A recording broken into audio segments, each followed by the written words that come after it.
Ayan o, dito kami sa amin, sa Mayapa. Ito po yung bigasan ni Ate Wawa, rice. Ito po yung tabi namin ng bahay. Ayun, Alphamart. Ayun po yung bahay namin. Ayun, may aircon. Ayun po, may aircon doon. Ang bahay namin, may nakatira. Ito po yung Alphamart na katabi namin. Ito po yung Asian College na pinasukan ni Kayla. Katapat lang po namin. Dati po may tindahan kami dito. Ayun. Ang Kayla. Ayun pala yung likod.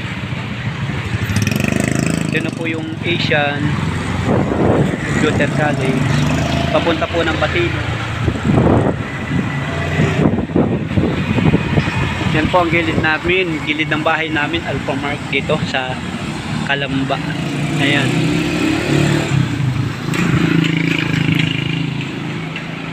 Napataan po kami dito sa amin na walang plano. Ayan po si Lucky.